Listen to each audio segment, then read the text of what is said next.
I know I look a little scruffy. I haven't shaved. I've got a zit. That's for all you women out there who say I have beautiful skin. There's a zit there. I want to talk to you guys about something I've been thinking about all day. My last video evoked some interesting responses, some positive, some negative. But I'm not going to talk too much. It's funny, like when you say, I don't have an agenda, everybody says, you have an agenda. It's just one of those things when you put things out there. I do try to talk truthfully, and I do come at my information from a scientific perspective. In other words, I don't really look at information that's just a YouTuber like me as being authoritative. You know, I think Penn Jillette said it best when he said, I'm paraphrasing, but he said something like, if you're taking your life decisions from people on YouTube, then you deserve to die. That's what he said, which is funny. But I really look at things, when I look at research and stuff, I'm really looking at peer-reviewed scientific journals, actual, the things that doctors read, the things that academics look at. And for YouTube's sake, I really don't put a lot of that stuff on here. I'm just saying, so some people emailed me or sent me things from like the Huffington Post or from some journalistic outlets. And that's well and good. And you know what, guys, I appreciate that you guys are passionate. I really like the fact that my channel is being viewed by people who are kind of outside the mainstream a little bit. And not totally, as I'm about to talk about here in a minute. But, there's a lot of people out there that are kind of disappointed with mainstream medicine. They've been disappointed with the traditional weight loss techniques or have ruined their health, and they're looking at what to do. So if you found my channel, you're probably a rebel with a cause. You're probably like me, so I appreciate that. But there was one comment that was just kind of offhanded. Someone said you shouldn't delve into politics, and I'm assuming they said goodbye, so I'm assuming they unsubbed. And that's fine. I'm a libertarian. If anyone wants to know, I'm not a Republican or a Democrat in America. I think that people should be left alone to make their own decisions and to have freedom. So I'm kind of like one of those crazies who doesn't even believe in seatbelt laws. Like, I think that you should just be pretty much left alone. If you're a grown adult and you're not hurting anyone else and you understand the risks, you should be allowed to choose whatever you want to do. But I made a comment, and YouTube demonetized that video, the last video, probably because I criticized government policies. Now, I'm not the first person to do this. Actually, if you read the Obesity Code by Jason Fung, one of the things that he does is talks about the policies that the government has put in place for the past 50 years that have directly affected our lifestyle and the foods that we eat. And I just want to talk about that just briefly because it is something, I want you guys to know this too. I listen to you, and I mean in the comments or whenever you email me, I really listen to you. 8 months ago, I knew nothing about fasting. I knew nothing about intermittent fasting 8 months ago. And as a result of starting this channel, some of you were commenting saying you should try keto. You should be looking at ketogenic eating. And let me tell you, when I first started looking into it, I thought that's crazy and insane. I'm just never going to do that. And then I'm doing it because I did a little more research. I did some more reading, and I'm seeing some results. However, I am not, I understand that people eat vegetables and lose weight. I understand that people have in different parts of the world and different cultures even, and different, I hate to say it, but racial groups have different body challenges and structures and cultural, things that they're used to and intake, and even different illnesses and sicknesses. So, I get it, and I really do listen to you guys as evidenced by the fact that I'm trying some things that I never tried before. And this includes, guys, when the vegans comment, when trolls comment, I listen to you. I really do. And I give you a fair shake in my thinking. And sometimes it's just like a seed that's planted that keeps going and something I work with. But I do appreciate it, and I want you guys to know that genuinely, truthfully. This is not a safe space. My channel is not a safe space. I'm open to being challenged, and if I challenge you, I think it's a good thing. But if you're upset by it, you can leave. Obviously, you can start your own channel and send me hate mail and do whatever. But so I have a very good-natured. I listen to reggae when I look at the comments. I'm not triggered, and I don't get mad. But this whole issue of politics, I've got to say something about this. Because, I just want to, when I was a kid, my dad had a court reporting business on Capitol Hill. So I was able to go to Washington, into the Capitol, see senators and congressmen walking around, see them at lunch, and listen in on the hearings. And a lot of times I ended up helping my dad and typing them. That's actually why I learned to type and keyboard when I was a kid. This was in the 80s, late 80s. Is because I was typing out these hearings. And so I would sit in on the Bureau of Indian Affairs. I would sit in on the Department of Agriculture on these different hearings. And I remember being shocked when I was a kid that American farmers were being paid to plow crops under in order to keep the prices where the government thought they should be.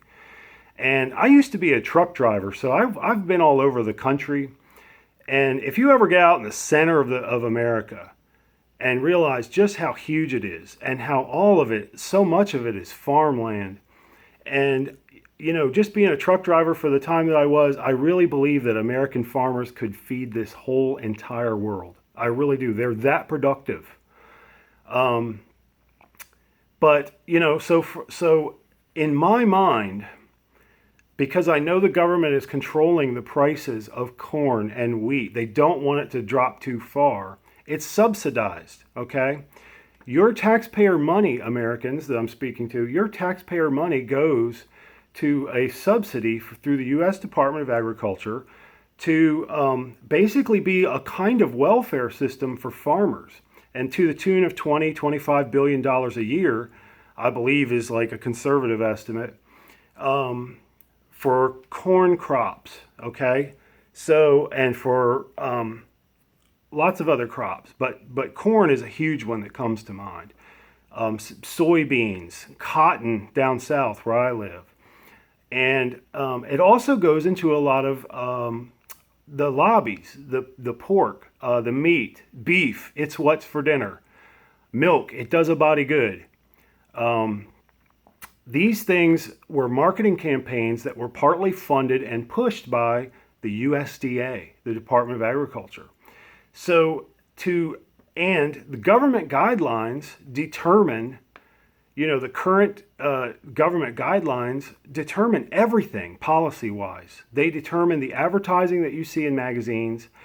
They determine the products that get subsidies because they're using more cheese, for example, or they're using more meat, get subsidized. That money is out there and it's put in the food. And so we have to have our eyes open to this, like the food pyramid that came out in like the 92 or 91. I was a young man when it came out. And I remember at the bottom, if you remember seeing that pyramid, because they put it on packages of bread, they put it on packages of cereal. What was right at the bottom of that pyramid?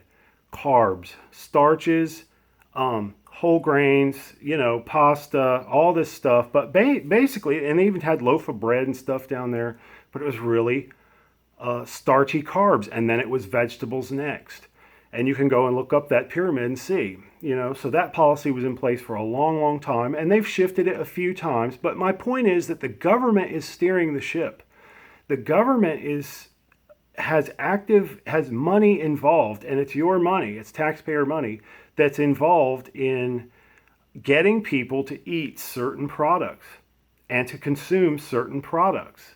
So they favor farmers with growing those products, and they favor the consumption of those products. And if you don't believe me, you can just look it up. You can look up the USDA, you can look up crop subsidies.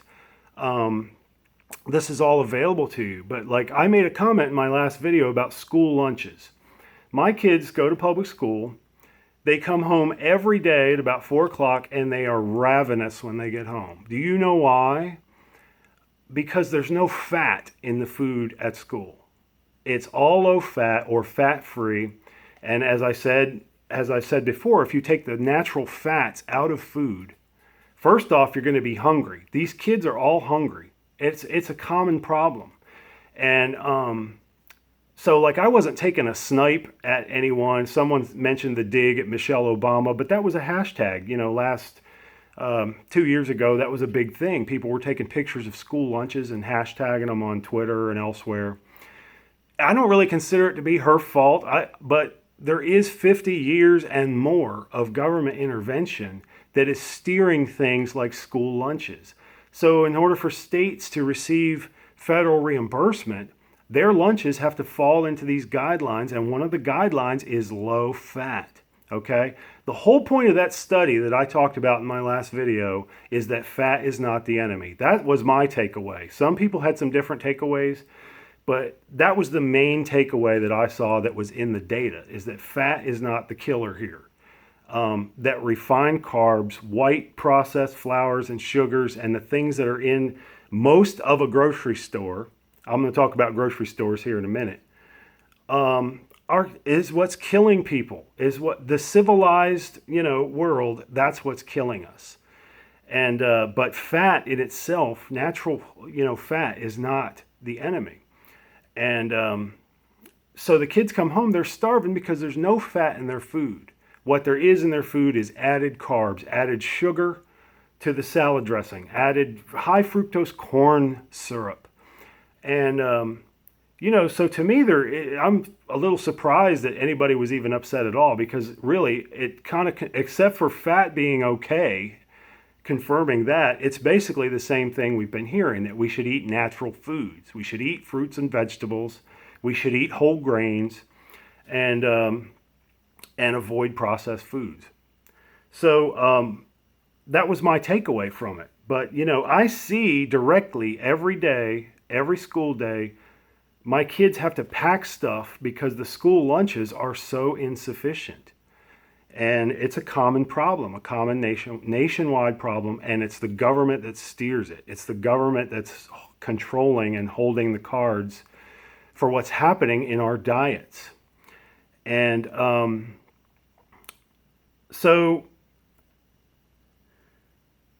and in things like WIC, if you've ever, for pregnant women and infants with children, I think it's called, and SNAP, it's dairy that's being pushed. It's certain things that are being pushed. So to someone who says, what's politics have to do with our diet? This is what politics has to do with our diet. And I'm going to move on to the next thing, which is that big government, big pharma, and big food are all connected. They are all holding hands, okay?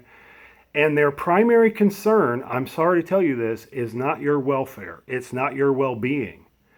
In fact, possibly the best thing that could happen for these large corporations and even for our government is that you will work, live your life, work, be productive, pay taxes until you are about 60 or 65 and then die as early as you can. They may not have a vested interest in your getting well, okay? Because they want you to keep consuming and then die young. I read a story recently online about these big corporations on Wall Street that were looking at glowing projections for their pension funds because people are dying younger than they expected. So they're saving millions of dollars. And if you think about it, if you get to be Social Security, the age where you can collect Social Security, and then you drop dead of a heart attack because of the terrible diet that you ate, the government wins. I mean, you didn't get your Social Security. It's the best possible thing is that you die. I mean, it sounds terrible to say, but just think about the money and think about where the money is going. Big food. I'm going to show you something real quick. I'm going to show you something. Watch this. See that symbol? Pepsi. All right, I'm out. I worked for Pepsi for 10 years, okay? Pepsi, Mountain Dew, Dr. Pepper, all the big, those big soda brands, plus Frito-Lay and all those snacks. I was inside a big food company, okay? I'm an expert on it, and I know what those companies do. I know how involved they are in government lobbying. I know that they show up whenever there's a question of a tax or something like that.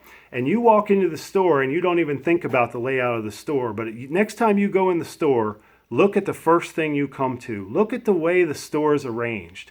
Look at the way the products are displayed, because it is no mistake at all. Companies fight for space. They fight to get right in front of your face. And they make all kinds of promises. So Pepsi right now and Coke and all these beverage companies are trying to come up with some great beverage because they're bleeding profits.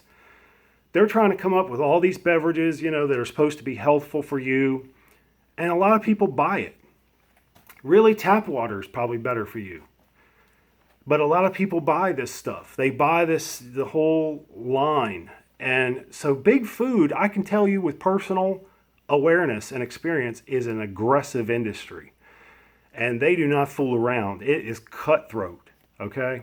And they are in the politician's doorway, okay?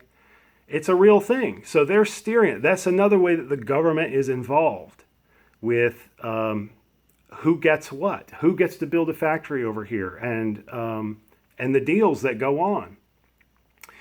Something else I'll say, Big Pharma. I have a personal friend, an acquaintance, I should call her an acquaintance, who works for Pfizer. Guess what she is? She's a drug rep. Okay, so she goes into the doctor's office. She takes the whole staff lunch when she shows up. And she sits down and talks to the doctor about the new products that Pfizer has, or the current line that Pfizer has. And she offers him incentives, and I don't know, they may have a backwards way around this. They can't offer cash, but they can offer you a week cruise, Dr. So-and-so. Write 100 scripts for Viagra and we will send you to Cozumel. Okay? This is the stuff that goes on. And if you've ever been in a doctor's office and seen that drug rep come in, they don't hire funny looking people like me with if I had string warts and hair on my face, they'd be like, get out of here. You don't get it. They have good looking reps. They know what they're doing. Most of them have master's degrees, and they are on point, aggressive salesmen that are trying to sell drugs to you, and they don't want you to get better. Okay? But big pharma, these big pharmaceuticals are in bed with our government, and they are another one that's clamoring for government money, government favors. And so when I criticize the government or government policy on this channel, which I may do from time to time, I'm not choosing, it's not about Democrats, it's not about Republicans, it's not about, a party spirit or a mentality. I don't have a party. I'm a man without a country in a sense. I'm an independent, okay? But it's about looking at things and going, wait a minute, let's follow the money here and let's see what's happening. And a lot of times, the government's decisions and where the government invests is what leads to the products that you can buy in the store and that you have available to you. So none of them has an interest in your living a long time. They do not have an interest in your health. You are a consumer. And they want you to keep consuming. And they want you, if you get sick, if you get diabetes, if you get cancer, if you die of a heart attack fairly young, that's no skin off their nose. They win. That's maybe even what they want. And hopefully that just kind of explains my position a little bit. I've run way longer than I wanted to, but I felt so impassioned about this. I just showered. I slapped on this old uniform shirt, and I said, I'm just going to make this video real quick. I want you to know I love you guys. I appreciate you guys. I appreciate even the people who disagree with me.